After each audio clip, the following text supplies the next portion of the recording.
반갑습니다. 빵식입니다. 시청하시기 전에 방송에 도움이 되는 좋아요 버튼 한 번씩 눌러주시고요. 방송을 바로 보실 수 있게 도와주는 알림 설정, 종 모양 있죠? 그거 한 번씩 눌러주시고 영상 다 보신 후에 여러분들의 소중한 의견을 댓글로 좀 마구마구 달아주시면 감사하겠습니다.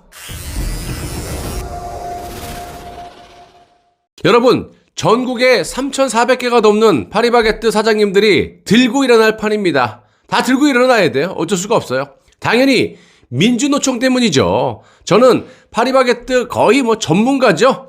회사도 10년을 넘게 다녔고요. 퇴직 후에 5년이 넘게 실제 매장의 사장으로 운영을 하다가 올해 5월에 문재인 때문에 폐업을 했습니다. 다른 건 몰라도 파리바게뜨는 절대로 망할 일이 없다라는 그런 생각에 수억 원을 투자해서 제 전재산이죠. 그리고 잘 지내다가 문재인 정권이 들어서고 급격한 임금 인상과 듣도 보지도 못한 소득 주도 성장이라는 이런 짓거리 때문에 결국 견디지 못하고 단 한 푼도 건지지 못하고 5억 가까이 4억 9천을 고스란히 날렸어요. 아마도 제 방송 1년 이상 보신 분들은 제가 매장에서 힘들게 일하면서 방송을 한 것을 보셨을 겁니다. 그리고 영상이 몇 개 남겨놨어요. 미련이 남아서. 자, 그래서 오늘 간단하지만 자세하게 간단 명료하게 여러분들에게 말씀을 드려보도록 하겠습니다. 결과적으로 이 민주노총, 화물연대, 이놈들의 못된 짓거리 때문에 파리바게뜨 점주들이 도저히 참지 못하고 결국 민주노총과 정부를 강하게 비판하고 있다는 그런 말씀입니다. 아니, 지금 문재인의 정책 때문에 코로나 이전부터 폐업이 줄줄이 사탕이었고요. 코로나로 모든 것을 덮었을 뿐 가뜩이나 힘든 자영업자분들에게 쐐기를 박는 짓거리를 하고 있는 이 민주노총, 화물연대 놈들이 아예 장사를 할 수 없게 깽판을 치고 앉아있다는 겁니다. 이에 40대 자영업자 A씨는 지난 15일 청와대 국민청원 게시판에 화물연대 불법 파업으로 인해 죽어가는 자영업자를 살려주세요, 이런 제목의 글을 올렸다고 합니다. 다시 한번 말씀드리지만 청와대 게시판에 글 올려봐야 지들이 좋아하는 글만 부각시키고 불리한 건 삭제하거나 비공개로 돌려버리는데 뭐 하려고 저런 짓을 하십니까?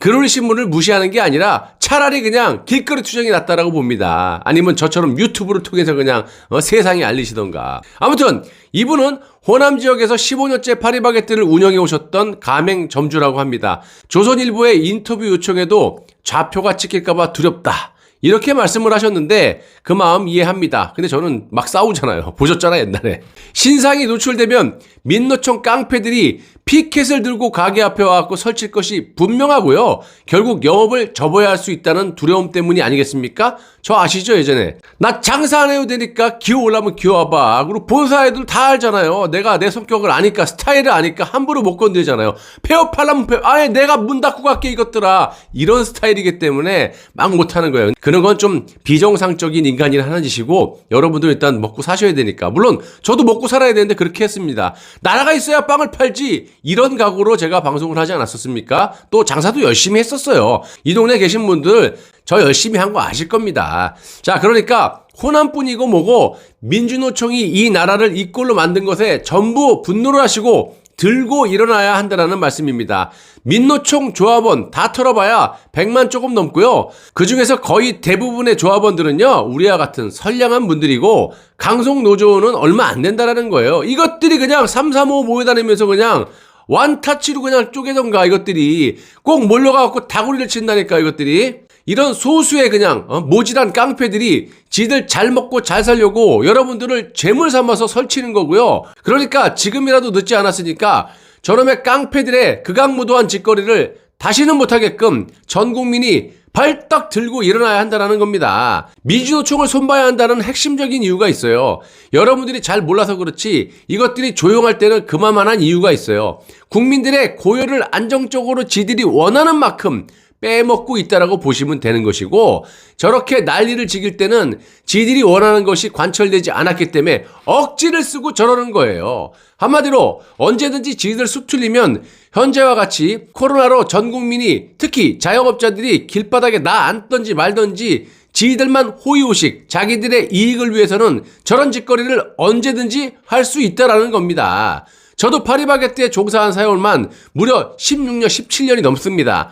너무나도 시스템을 잘 알고 있기 때문에 이런 말씀을 드리는 거고, 매장 점주분들이 얼마나 힘들게 생활하시는지도 누구보다 잘 압니다. 그리고 화물연대에 가입해 있는 이 배송기사님들도 얼마나 힘든지 제가 다 알아요. 자, 그런데 여기 사진을 보시면 본사의 공지 같은데 매일 두세 번 정도 물건이 출하가 돼요. 그런데 저런 식으로 원료, 그러니까 내용물이 전량으로 화물연대에서 깡패 짓거리로 인해 가지고 배송이 안 됐다면 장사 못 하는 겁니다. 저 내용물이라는 건 뭐 샌드위치 만드는 내용물도 있을 것이고, 또 빵 만드는 생지라고 하는데 냉동 생지 있죠? 밀가루 반죽 그거, 그 다음에 뭐 커스터드 크림, 무슨 피자 만들 때 피자 내용물, 뭐 야채 등등등, 하여튼 빵 만드는 그 재료를 말하는 거예요. 그게 안 들어오면 어떻게 장사를 합니까? 왜? 완제품 받았으면 되지 이거죠. 이것도 내가 봤을 때 제대로 출하가 안 됩니다. 근데 된다고 치더라도 파리바게뜨는 두 가지로 나눠져요. 매장에서 구워서 판매하는 생지류와 완제품류가 있어요. 제가 말씀드릴게요.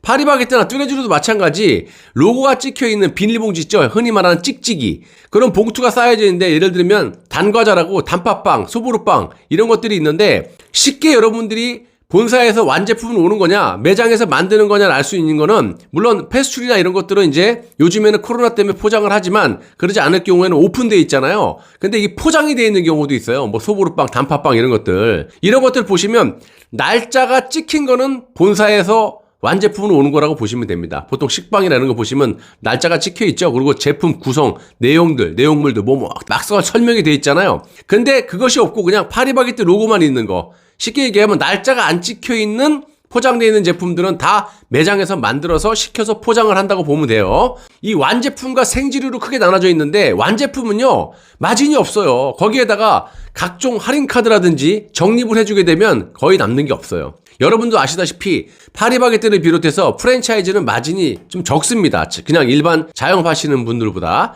그런데 20% 기준으로 하면 점주가 8에서 9%는 부담이 돼요. 마진에서 빠지는 거예요. 그리고 본사가 11에서 12% 부담을 하고, 또 해피포인트라고 적립할 때 쓰는 카드 있죠? 그게 5%. 아마 대한민국에서 적립률이 가장 셀걸요?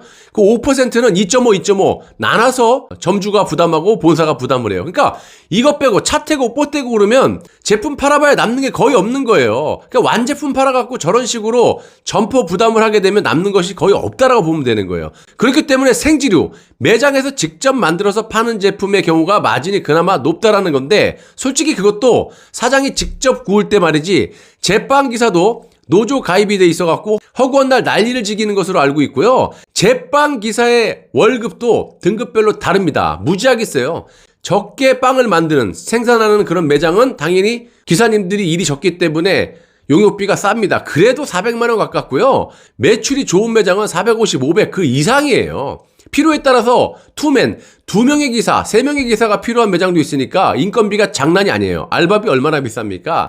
그런데 아까 보여드린 사진에서 보셨다시피 매장에서 구워서 판매하는 원료들이 미출이 나버리면, 안 오게 돼버리면 뭘로 장사합니까? 기껏 해봐야 결국 완제품 오는 거 몇 가지 제품으로 하는데, 이거 완제품 정상적이라도 종류가 있질 않아요. 그래서 손님들이 그냥 왔다가 나가십니다. 찬스로스라 그러죠. 살라고 들어왔다가 물건 없어 그냥 나가요. 이런 거 잘 몰라요, 사람들이. 안 그러면 또 사장님이 또 일일이 설명을 해야 되는 거고, 정말 장사하기 힘들죠. 근데 종류도 없고 마진도 없기 때문에 솔직히 제가 개인적으로 확신하지만 문 여는 것보다 문 닫는 것이 낫습니다. 아니면 직원들 모조리 빵기사고 뭐고 출근 안 시키고 사장님 혼자서 오픈 마감 해가지고 그나마 조금 벌어서 임대료나 충당하는 수밖에 없다라는 건데, 이것도 녹록치 않은 게 아시다시피 파리바게뜨는 임대료가 엄청납니다. 그도 그럴 것이 파리바게뜨는 최고의 자리에 입점을 하기 때문에 임대료가 비쌀 수밖에 없어요. 그래서 임대료도 못 뽑을 거예요 아마. 완제품 팔아갖고 절대 안 돼요. 이뿐인 줄 아세요? 병원이나 어린이집, 학교 등에 월 특납을 하는 고정 수입이 있는 점포들이 많을 겁니다. 저도 있었고요. 근데 물건이 없는데 어떻게 조달이 됩니까? 보통 식빵, 그 다음에 동그란 뭐 모닝롤 이런 것도 아니 샌드위치 이런 건데, 원료가 안 들어오는데 뭔 놈의 샌드위치를 만들고 뭔 놈의 빵을 만들어서 단팥빵 이런 것들 50개, 100개, 200개, 300개씩 막 고정으로 이렇게 특납을 하지 않습니까? 대놓고. 그러니까 쉽게 얘기하면 이 민주노총 이놈들이 아이들까지 때려잡는 거예요. 우리 아이들의 간식을 못 먹게 되는 셈이에요. 한마디로 점포마다 이런 고정 매출까지 다 끌어놓는 셈인 거예요, 이것들이. 그리고 제가 여기저기 전화를 해보니까 파리바게뜨뿐만이 아니라 회사 계열사인 이 샤안이나 삼립식품 같은 경우도 엄청나게 타격을 보는 것으로 알고 있고요. 당연히 배송이 잘 안 되다 보니까 생산 라인에 근무하는 직원들의 급여도 분명하게 타격이 있을 거예요. 왜? 배송을 못 하는데 뭔 놈의 빵 공장에서 빵을 만듭니까? 만들면 뭐해? 배송이 안 되는데. 뭘 팔아야 계속 라인이 들어가서 빵을 만들고, 빵을 만들려면 작업자들이 일을 해야 될 거 아니에요. 그러면 작업하는 만큼 그런 분들은, 생산 라인에 있는 분들은 한 만큼 돈을 버는데 노조비는 다 뜯어가면서 일을 못하게 해요. 아, 정말 대단한 거죠. 당연히 직원들 출근을 안 시키죠. 회사에서는 빵을 많이 안 굽는데 그 필요한 인원만 출근을 시키겠죠. 이 꼴로 그 생산직에 있는 분들의 급여도 직격타가 간다는 겁니다. 한마디로 일을 못하고 생산 라인에 있는 분들이 노조비는 안 낼까요? 내죠. 다 내죠. 그러니까 민주노총 이것들은요, 지들 등 따스고 배부르게 살려고 노조비는 노조비대로 다 뜯어가면서 정작 지들이 책임져야 할 노조원들은 죽이고 있는 셈이에요. 이것들이 사람입니까? 노동자를 위해서 뭘 어쩌고 어째? 이것들이 확 그냥 옆에 있으면 진짜 아우. 결론을 내리자면 민주노총은 노동자들을 위해서 일을 하는 것이 아니라 노동자를 거의 강제로 가입을 시켜서 그 세력으로 정권을 협박하고 자영업자들을 다 죽이고 노조비를 뜯어내고 더 큰 자신들의 이익을 위해서 노동자들을 죽이고 대한민국의 자영업자들을 더 나가서는 전 국민을 죽이고 있다는 겁니다. 우리들의 아이들까지. 이게 제 결론입니다. 이번 기회에 파리바게뜨 본사 직원들이나 생산 라인의 노동자들 그리고 3,400여 개의 점포 점주님들 사장님들 아니죠? 당연히 이런 상황이 벌어지면 일을 못하게 되는 우리 직원들 매니저님들 알바님들 이런 분들도 모조리 들고 일어나서 다시는 이 민주노총 깡패놈들이 이런 짓거리를 못하게 싹을 잘라주시기를 바라겠습니다. 끝까지 시청해 주셔서 대단히 감사합니다.